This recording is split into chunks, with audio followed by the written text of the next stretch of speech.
my God! Nasobrahan ako ng tulog. Dapat magla-live ako ngayon sa mga subscribers ko. Sasabihin ko sa kanila yung hair and face care ko. Okay, wala na akong time magbihis. Mag-uumpisa na ako ngayon. Okay. Hello everyone! Kakagising ko lang. Sorry, nasobrahan ako sa pagtulog. Naghintay tuloy kayo ng matagal. So today, nag-promise ako na ila-live ko yung tungkol sa hair and face care ko. So, mag-start na tayo. Eto yung vanity ko. Nakaayos na dito lahat. Yung mga magaganda kong brushes, mirror, files, tsaka sponges. Okay, una, ipapakita ko yung face care ko. Tapos, pupunta tayo dun sa bathroom. Ipapakita ko yung hair care ko. So, eto na. Tingnan yung mga sponges ko. Dito rin nakalagay yung mga makeups ko. Tapos, nandito yung mga nail polishes ko. Minsan, ako lang nagmamanicure sa sarili ko. Nandito yung mga powder brushes, tsaka yung mga files. Oh wow! Naka-live na nga si Diana. Girls, tingnan nyo. Hello everyone! Kakagising ko lang. Sorry, nasobrahan ako sa pagtulog. Okay, malinaw na. Instead na puntahan si Kiril ngayong umaga para makipag-ayos siya, ayun, nag-live siya. Si Diana talaga, mas importante yung mga subscribers niya kesa sa boyfriend niya. Alam nyo girls, mag-live din tayo. Sabihin natin sa mga followers niya na i-text si Diana na makipagbati kay Kiril. Yes! Hello everyone! So, katatapos lang namin mag-ready at nag-decide kami mag-live. Oo, alam namin, naka-live din si Diana. So, i-text nyo siya agad. Sabihin nyo, makipagbati agad siya kay Kiril. Sige guys, i-message nyo para makipagbati agad siya kay Kiril. Gusto namin magkabalikan tong couple na to. Okay guys? So guys, tanungin nyo ako ng interesting questions. Sasagutin ko lahat yon. Diana, makipagbati ka kay Kiril. Diana, makipagbati ka kay Kiril. Guys, wag na kayong magtanong ng personal. Tanungin niyo ako tungkol dun sa makeup o kaya hair care ko. Diana, makipagbati ka kay Kiril. Okay, naintindihan ko na hindi kayo interesado sa face care ko. Tara dun tayo sa bathroom. Ipapakita ko yung hair care ko. Okay, let's go. Pupunta na tayo. Oh my God, makipagbati kay Kiril, makipagbati kay Kiril. Ewan ko sa kanila. Guys, ipapakita ko sa inyo yung bago kong hair products. Binili ko to kahapon. Maganda talaga siya. Tapos, hindi pa mahal. Sige guys, isulat nyo. Makipagbati ka kay Kiril. Guys, sorry. Kailangan ko munang stop tong live. Sandali lang ha. Girls, so lahat to dahil sa inyo? In-spam nyo ako? Makipagbati kay Kiril, makipagbati kay Kiril? Pinipilit nyo yung mga followers ko na i-text ako ng ganon? Thank you guys, bye! Diana, actually, dapat kasama mo na si Kiril kanina pang 10 a.m. Oo, dapat nagkabati na kayo. Tapos anong ginagawa mo? Nag-live ka? Nila-live mo yung mga sponges mo tsaka brushes? Hindi ka tumutupad sa usapan, girl. Okay girls, gets ko na kayo. Makikipagbati na ako kay Kiril. Pero wag nyo na ulit pakikalaman yung live ko, okay? Akong bahala sa mga followers ko. Wag nyo na ulit gagawin yon. Diana, sandali lang! Ano girls? Okay girls, magbibihis na ako tapos makikipagbati na ako kay Kiril at tapos kayo at kami magbibihis din kayo. Sasama kayo sa akin kasi kailangan ko ng support, okay? Tama, good idea Diana. Tapos pwede tayong mag-live mamayang gabi magkakasama. Kasama si Kiril at magkikiss kayo. Cool! At paano kayo nakapagdesisyon ng ganyan? Akala nyo ba madali lang? 3 4 5 Ano? Niloloko nyo ba ako? Kailan ba magiging 10 ikot? Pagod na ako sa kakatakbo.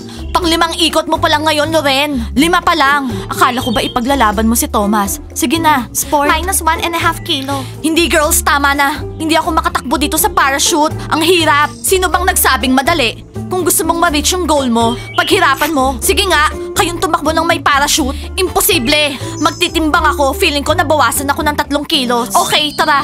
Huling pagtitimbang. Makikita nyo, -3. Baka nga -5 pa eh.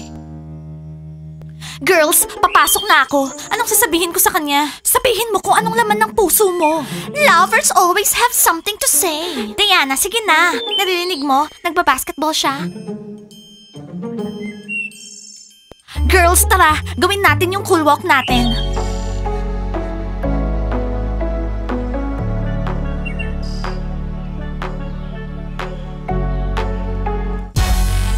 Hindi naman si Kiril yan eh. Hello girls, naglalaro kaming basketball. Sinushoot namin yung bola sa hoop. Parang mga basketball players. Hindi kayo magiging basketball players. Mga lampa kayo, masahol pa kayo sa mga pipino. Kitty, maniwala ka. Magaling ako mag-shoot. Naka 2 points na siya out of 100. Magiging basketball player 2 ako. out of 100? Kitty, pansinin mo nga yung mga basketball players na yan. Pumunta kami dito para hanapin si Kiril. Okay, so wag na nating patagalin. Mag-shoot ka pa ng mga ilang thousands. Baka swertehin ka, magka 3 points ka. Tinatawanan ka nila. Magiging sa akin si Kitty. Makukuha ko yung gusto ko. Ano ba yan? 50 times nang nagmimintis yung tira mo. Ayun sila. Boys, anong tinitingin-tingin nyo? Hindi ako yun. Siya yun. Pizza, ini-invite kita sa beach. May cool cafe doon tsaka restaurant. Mamamasyal tayong dalawa. Ililibre kita. Actually, ako si Kisa, pero sige, pag-iisipan ko. Bibigyan namin ng regalo si Kiril. Binili ko siya ng basketball shirt. Itong basketball shirt na to, limited edition. Blandy, alam mo, yung mahahabang kuko ni Diana, sisirain niya yung mga buhok mo. Blandy, alam ko friend kayo ni Kisa, pero pwede ko ba siyang kausapin mag-isa? Hindi, huwag mo siyang pansinin. Natatandaan mo ba kung anong relationship yung meron kayo dati? Ibigay na natin to kay Kiril. Tara Ice, wrong timing. Wrong timing bro. Isang ko naman bubuhos tong galit ko. E di sa punching bag, tara. Oh, ayan na Loren. Seryoso ka? Magtitimbang? First day ko palang tumakbo, no? Bakit pa natin patatagalin? Okay, papatunayan ko na -3 na ako. So? Ano? 136? Alam ko may ginawa kayo sa timbangan. Girls, sinabi ko na sa inyo, huwag masyadong sobra. Joke lang yon. Para magtimbang, kailangan alisin mo yung sapatos mo, jeans, tsaka yung jacket mo. Oo, tsaka yung panties ko, tsaka top, kasi mabibigat yung mga damit mo. Okay, sandali. Galit ako. Sige, banatan mo. Ice, mukha ka naman di galit eh. Galit ako. Kita mo. Aray. Thomas, siguro bigyan ko siya ng boxing gloves. Di ko kailangan ng boxing gloves. Ay, binasted na naman ako ni Kisa. Ice, kalimutan mo na siya. Maghanap ka na ng iba. Pero heartthrob ako. Di ba heartthrob ako? Kiril, di ba heartthrob ako? Ice, sorry, hindi ako babae para i-rate yung mukha mo. Ang alam ko, gusto ng mga girls yung mga bad boy. Kaya Ice, maging bad boy ka kaya? Hindi totoo yan, Thomas. Naging bad boy ako. Yun, binasted ako ni Diana. Kiril, alam mo, nagsushow off lang si Diana sa'yo pero gusto ka niya. Iba yung sa akin, hindi na ako mahal ni Kisa. Oo, wala na siyang pakialam dito. Si Diana, may 12 million subscribers sa YouTube. May karapatan siya mag-show off. Guys, may idea ako. Maging vloggers din tayo. At guys, sigurado ako, hahabulin tayo ng mga girls. Ano sa tingin nyo? Ice, good idea guys, yan. Vlogger na ako. Meron akong 32 followers, tsaka 17 comments. Nagme-message nga lahat, balikan ko na daw si Diana. Wow, ang cool! 32 followers? Oh bro, ang cool mo. Nire-respeto ka namin. No problem boys, tara mag-live tayo. Makipag-chat tayo sa mga girls. Okay, tara. Hey girls, hello. Hello, ako si Ice. Tignan niyo yung helmet ko, ang cool. Ako naman si Thomas. Tignan niyo yung cool bandana ko. Ngayon, magtanong na kayo sa mga cool guys. Hello boys! Kiril, may regalo ko sa'yo. Eto oh. Oh no, may mga girls na dumating na may dalang regalo. Kaya kayo girls, bili nyo kami ng regalo. Oo, Porsche, tsaka Castle. Kiril, alam ko mahilig ka sa basketball. Binili kita ng basketball shirt. Limited edition to. Tingnan mo, ang ganda. Thank you, Blandy. Guys, tignan nyo. Binili ni Blandy si Kiril ng basketball shirt. Oh girls, nakita nyo ba yun? Kami yung mga coolest guys. Pero tong si Pizza, hindi niya napapansin yun. Girls, taken si Kiril. Baliw talaga tong si Ice. Girls, tignan nyo yung basketball shirt ko. Ako yung nagbigay sa kanya. Ginastos ko lahat ng pera ko. Sige girls, mag-like lang kayo na mag-like. Tsaka more gifts. Guys, hindi tayo nag-iisa dito. Hello, bunnies. Girls, anong sinabi nyo? Dapat nakipagbati na ako kay Kiril kaninang 10 AM at kinis ko na siya. Mukhang may iba siyang plano. Nag-e-enjoy siya ha? Oo, kasama ni Blandy tsaka ni Kisa. Aha, oo nga. Guys, bakit kayo huminto? Naka-live pa tayo. Guys, more likes for Kiril. Tiana, nagsasaya lang kami dito. Oo, nag-live kami. Yes, girls. Masyado lang silang masaya. Well, napansin ko nga. Let's go, girls. Kiril! Kiril, siguro isukat mo na yung shirt para makita nating lahat habang nandito tayo. Next time na lang. So ano, Kisa? Punta tayo sa cafe? Next time, Ice. Diana, huwag kang malungkot. Girls, bakit yun naman naisip na malulungkot ako? Actually, meron akong dalawang plano. Yung una, bibili ako ng magandang car. Tapos kalilimutan ko nang nilalandi ni Blandy si Kiril. At nagustuhan naman siya ni Kiril. Ano sa tingin niyo, ha? Okay ba yung plano ko? Ha, girls? Oo, Diana, nashock ako dyan kay Kiril. Grabe siya. At yung plan B, gagawin natin cool yung mga losers. Tapos, makikipag-hook up tayo sa kanila. Diana, sinong mga losers? Anong ibig mong sabihin? Eh di si Zach tsaka si Sean. Mga losers ba sila? Oo. Para sa akin, mas mukha silang losers kesa sa cool guys. Diana, sinong makikipag-hook up sa kanila? Kasi ako personally, ayoko. Hindi ko gusto yung Sean tsaka Zach. Ako rin, ayoko. Amoy sibuyas yung si Zach. Kitty, bawang, hindi sibuyas. Diana, mas gusto ko yung plan A. Bumili tayo ng magandang car, tapos mag-drive tayo malapit sa beach. Maraming mga gwapong lalaki doon. Oo, nakita ko din sila. Okay, bibili tayo ng car. Girls, hindi niyo ba naiintindihan? Gusto lang pagselosin ni Diana si Kiril. Para hindi niya napansinin yung Blandy na yan. Pagseselosin lang natin siya. So, sino kayang mas magandang gawing cool guy? Si Zach or si Sean? Ewan ko, my friend. Basta kung sino lang yung magmukhang cool, siya na yon. Wala akong masasabi. Sa tingin ko, si Zach, hindi talaga bagay maging cool guy. Hindi bagay. So girls, hard work to. Umpisahan na natin kasi tayo ay mga bunnies! Pagkatapos ngayong araw, titigilan na ni Diana si Kiril. Muntikan ko nang ma-reach yung goal ko. Muntikan na yon. Blandy, sa tingin ko, pabayaan mo na yang si Kiril. Anong ibig mong sabihin? Tinulungan mo kong mamili ng shirt para sa kanya, binigyan mo ako ng advice, tapos ngayon sasabihin mo to? Blandy, sa tingin ko, in 1 or 2 days, makikick out na tayo dito sa villa. Ayoko mangyari yon, no? Ano? Wala kang pakialam sa feelings ko? Makinig ka. Bumalik na lang tayo kay Ice. Tapos ikaw makipag-hook up kay Thomas. Mabait talaga siya. Mas maliit si Thomas sa akin. Hindi kami bagay. Hindi problema yon. Uso nga ngayon yun eh. Si Ice, mas maliit sa akin. Pag-iisipan ko. Pero sigurado ako, pupuntahan ako ni Kiril dito at yayayain niya ako mag-date. Sana hindi mangyari yon. Parating na yung mga girls dito. Hindi ako swerte sa mga bunnies, baka swertihin ako sa mga to. Boys, tingnan niyo tong cool pillows. Ito si Thomas, tapos ito ako.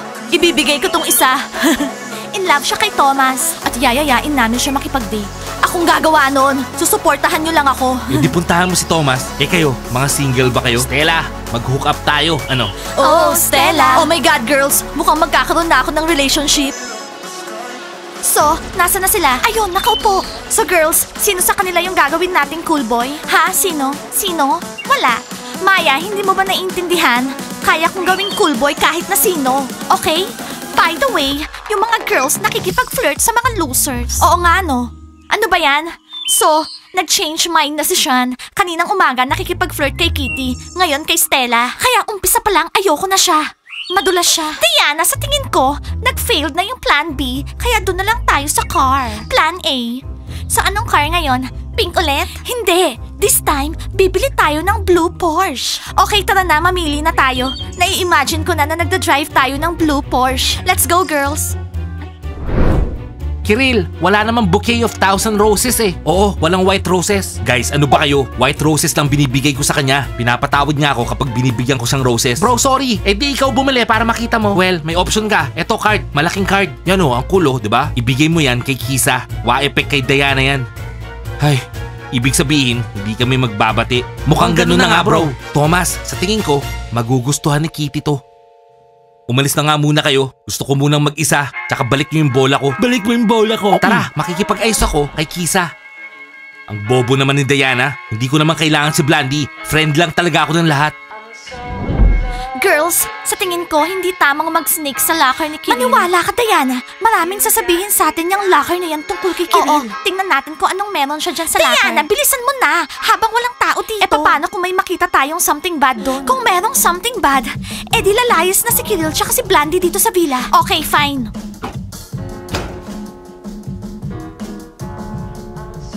Oh, girls, ang cute. Diana, ang cute-cute. Ang cute. Diana, kahit sinong guy, may picture ng love niya. Mahal ka ni Kiril. Oo nga, girls. Siguro nga, mahal niya ako. Oo, Diana, mahal ka niya. Sa tingin ko, nag-decide lang si Blandy na agawin siya sa'yo. Yung Blandy na yan? Oo, Diana. Pero kapag hindi ka nakipag-ayos kay Kiril ngayong araw, ikaw yung i-kick out namin dito sa villa. Okay girls, I agree. Pero i-close na natin tong locker. Tapos punasan natin yung mga fingerprints natin para hindi siya magduda. Diana, huwag ka na magpunas. Puntahan mo na si Kiril. So girls, makikipagbati na ako kay Kiril? Yes! Okay girls, wish me luck. Good luck, Diana! So guys, siguro ngayong araw makikipagbati na ako kay Kiril. Like and subscribe to the channel and don't forget to hit the bell. See you on our next episodes. I love you guys. Bye!